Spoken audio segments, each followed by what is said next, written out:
Hey guys, welcome back to The Pursuit. I'm Jeff. This is John. And last week we were talking about spiritual formation, and one of the enemies to spiritual formation being exhaustion.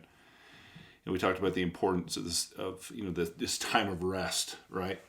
And John and I were just in a conversation prior to us turning the camera on that I want to jump back into because I think there's some really good stuff that we can pull from this. You were talking about, again, playing off this discipline of rest, something that the Lord was showing you in Scripture the other day. Let's jump back into it. Yep. So what I was thinking about, Hutch, was David, and David being really chased into the cave of isolation. Yeah. And how that, the parallels to what we're dealing with today with a quarantine. And if you think about what led him there, right? So David has this. So he's called in the field. He's a shepherd. For those who may not be familiar with the story, the high points of the story, he's called as the next king of Israel, literally from isolation out in the field, where he was taking care of the sheep. So he was a shepherd. Then the next scene of his life, the next high point of his life, is he's in battle and he defeats the giant. He becomes instantly kind of the celebrity of Israel, right? And Saul begins to pursue him, not in a good way, not this type of pursuit. Like he's pursuing him to kill him. And it says that he went into the cave of Adullam by himself, and people heard that he was there. And because he's now the celebrity of the country, for some reason, in 1 Samuel, I think it's 18, it says that people were drawn to him. It was the debtors. It was the people who were bitter with anger against other people, the outcasts of society who later became his mighty men. And so there is this parallel, not just from the standpoint of, he got pulled into this cave of isolation while he was being pursued, but it struck me this morning, why did God allow him to go there? And what struck me was, he was a great caretaker of sheep before. That doesn't necessarily translate to being a great king. He was a great warrior, which is part in that day of being a great king. But that he needed to learn some lessons around leadership and around, and so what better place for him to do that than being isolated in a cave with a bunch of guys. Yeah, it's the lessons from the cave. Yeah. If we were to give this episode a title, it's Lessons from the Cave, right? And so what we were really talking about is, so now that we're all being forced into this cave, what is it that we're being asked to take from it? If exhaustion is the enemy to spiritual formation, then the opposite should be true, that rest is the fuel that's needed to grow.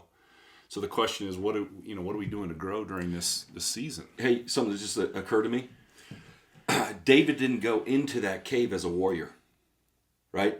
And so I think about, man, there's probably a lot of guys out there that are frustrated, that have been used to being out there in war, in battle, in the marketplace. Sure. And now they're either in front of an iPad or in front of their MacBook or whatever doing that warfare, but it's not the same. It's not the same as winning the deal out there in the marketplace. And it's dangerous to become a warrior in the place of your quarantine, if you will, right? That's not what your wife needs. That's not what your kid needs. They don't need for you to come back and to bring that concrete spirit. That's right? a good point. Let's talk about that, because I don't know how many times, I have an incredible wife, but it's how many times she's had to remind me of that in a gentle way. Sometimes not as gentle as others, but in the way that she does it, which is she's really good at it. And that is, whoa, wait a minute, right? We're not your employees. We're not here for you to tell us what to do, kind of a thing. Yeah.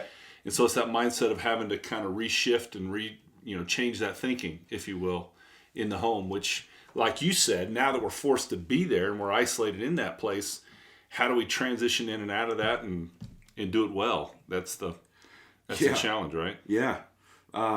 David was challenged on this idea that, man, and think about the people he was being given stewardship over to rule over, right? And Saul was on the way out. In fact, I think at this point Samuel had already said, look, dude, the kingdom's going to be ripped from you. Dude? Right? Is that what translation is that? It's actually Aramaic is where that came from. And it means homie. Okay. I just thought you had King James. You were reading out of the Message or something. No, dude in Aramaic translates very nicely to homie in the New King James. Okay. So that was for your sake, by the way. I'm a walking concordance. Okay, so you maybe forget where I was going, but the point of it was Well, Samuel had already said that Saul was out. Oh, That's- right. That's the point. Right. So he's about to be given the rulership over a people who have, man, they've been, I mean, nobody messed with Saul. He Yeah. came down Yep. with a hammer, right? And we know that because he even he threw javelins at David, and here he was like a son to David, or David was like a son to him, and still he was like that with him. So God said, you know what? I'm going to take this opportunity. Maybe he didn't author that, but maybe that says while Saul's after him, David found himself there, and these 400 guys show up, Yeah. and I was like, listen, you're going to learn some things about leadership in this place, right? You're going to learn some things about what it really means to lead, and you're going to, when you leave here, you're going to be prepared for the mission that I've got for you for the rest of your life. So growth in the cave, right? Yeah. Growth in isolation. Let's unpack that some more, because I think, and we've touched on this several different times, right? That this season is going to do one or two things to us. It's either going to force us into greater bitterness and isolation and separation from society and ourselves, and not being willing to look at ourselves in the mirror, or it's going to force us to change, right? Hopefully in a good way. Yeah. So let's talk about that. As we all have, I've been watching a lot of podcasts, watching a lot of news. I was watching Ben Shapiro the other night. A friend of mine said, hey, you need to check out this episode on Sunday night. Ben Shapiro did an incredible podcast on the doctors versus the economists, right? That's the whole balancing act that we have right now is healthcare balanced up against our economy, and what's the right balance and what's the right approach to take, and how do we step into this wisely, right? And right now we're in crisis management mode, right? David was in crisis management mode at this time when he sent into the cave, and there's a lot of things that he has to process and think through, just like there's a lot of things we as a culture and a society and as a globe, quite honestly, have to think through. So let's talk about this issue of crisis management and what we're facing right now as a society. Yeah, I think you were kind of giving me the high points of that talk, and one of the things that you said was that when we're in crisis management mode, we're forced to make decisions with the information that we have available to us. Yeah. We've seen a lot of signs of that. Matter of fact, it wasn't a week ago, I don't know, roughly, that they were saying wearing masks really wasn't beneficial. Now they're saying everybody needs to wear masks, right? So they're changing their opinion, and they're changing their position and their stance based on information that they're gathering. And so it's just interesting that as we're working through this, I think the question we should ask ourselves is, what does crisis management look for you and I in this place of isolation? While we're in the cave, lessons from the cave, what are the lessons we're learning, and how are we managing through the crisis that's been presented to us? Let me change gears on you maybe, because I want to make sure we make this personal. So let's bring it home. Let's bring it home for you and I. And I'm going to start with you, and you can feel free to challenge me if you'd like. So what's the lessons you're learning in the cave right now? What is it that God's showing you, right? Because here's the truth. That you and I are faced with facing it. We don't have a choice to turn away from. Well, I guess you do have a choice to turn away from. You can ignore what it is God's trying to teach you. But in the midst of this, we've talked about this on several episodes, God's teaching us, trying to teach us something through this. What's he teaching you? That he is our source. Really, at this point, when we're dealing with the fear about, man, is there going to be, and I'll forget toilet paper. Okay, let's just forget that. But is there going to be milk at the store? We haven't gotten to that point yet where I've heard about that level of lack. But given what's happened and the fact that 2 months ago, if we closed our eyes, could we ever have imagined we'd be in the place that we're at right now? I don't think anybody could, except maybe the preppers that are up in the mountains, right? So what I'm learning is that now before I could, especially in the Western world, it's very easy for us to say, he is my supply. He is my provider, right? When we know that there's a 7-Eleven on every corner and I have my salary on auto pay, right? Type thing, right?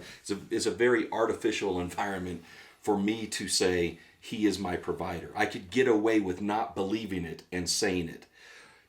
We're not allowed to do that anymore, right?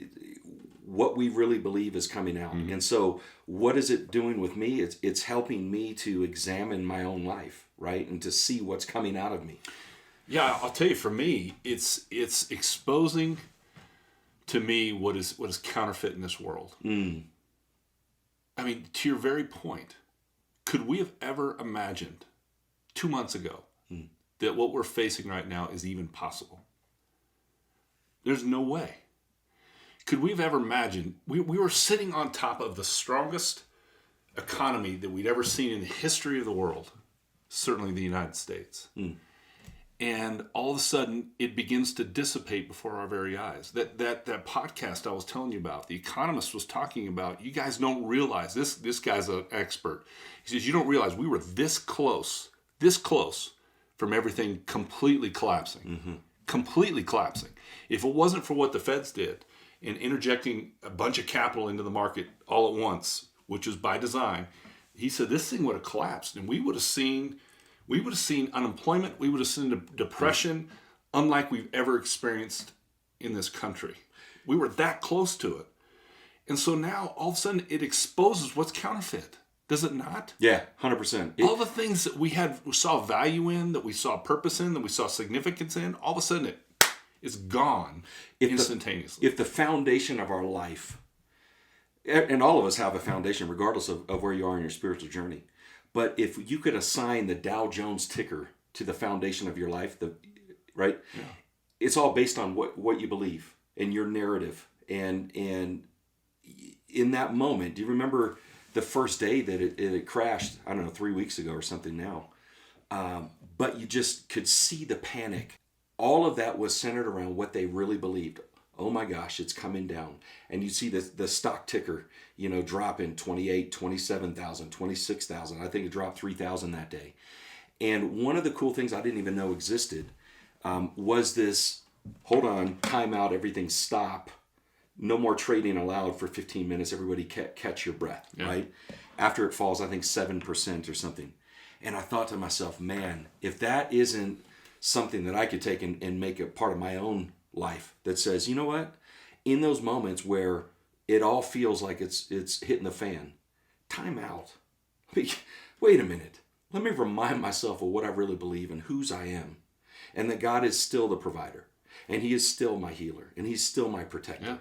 Yeah. And we've been talking and studying, us personally, have been studying the book of Revelation a lot here lately. And one of the things that we keep seeing throughout Scripture is, and this is the heart of God, and it's got to pain God in order for Him to do this, but this is His nature, is because we are beings that are of free will, right? He allows us to pursue the desires of our heart, right? As much as it pains Him. He allows us to pursue the desires of our heart. And it says eventually, as things go, this is free will, God gives us over to the things that we desire. Said another way in Scripture, in some of the different translations, it says that God gives them over to a depraved mind, right? And what depraved means in the Greek is it literally means counterfeit. So it allows us to begin to think with a counterfeit mind. And it allows us to begin to put value in things that have no value in the eyes of the Father, right? And so what I'm seeing right now is just so blatantly obvious to all of us right now. The things that we put value in are literally hanging in the balance, or in some cases completely gone. There's business owners out there today that started a business, maybe even took over a business from multiple generations back. They'll never recover. They'll never come back, sadly, right? I think everybody hopes and wishes that everything will just go back like it was when this thing goes away. But I'm telling you, there's going to be businesses that fail because of what we're going through right now. Things we put value in, it says God allows us to fall into this depraved mind, and we begin to see things as a counterfeit. And so for me, that's what's happening, man. It's all gotten taken away just in an instant, right? And, another thing that drove this point home for me, and we'll wrap up on this, is I got an email the other day. You know this. John and I do a lot of work in Rwanda, and one of our good friends that does some work there emailed us and said, in this area where we do this work, it's an area called Boneza. There's about 25,000 people that live in this area. As you know, John, it's one of the poorest places in all the world. The average person makes less than $2 a day. And we get an email from, his name's John as well. We get an email from John that says, hey, guys, 3,000 families in the specific area that we're in right now are dying of starvation. And the reason why they're dying of starvation is they, like us, are locked down. Their government said you can't leave. It's a stay-in-place order. And these people get their food when they go to work every day on the farms, and they eat off of the food that they're harvesting, right? They don't have a digital marketplace. They can't hop on the web and do their work from the hut in the jungle, right? And so it was a cry for help. Yeah. John sent us an email, said, fellas, I need help. We got to feed these 3,000 families. And to me, it just, all of a sudden, it just hit me all at once that, my goodness, the things that we put value in can disappear in an instant. And by the way, that's a prelude to what happens in the end of the story, right?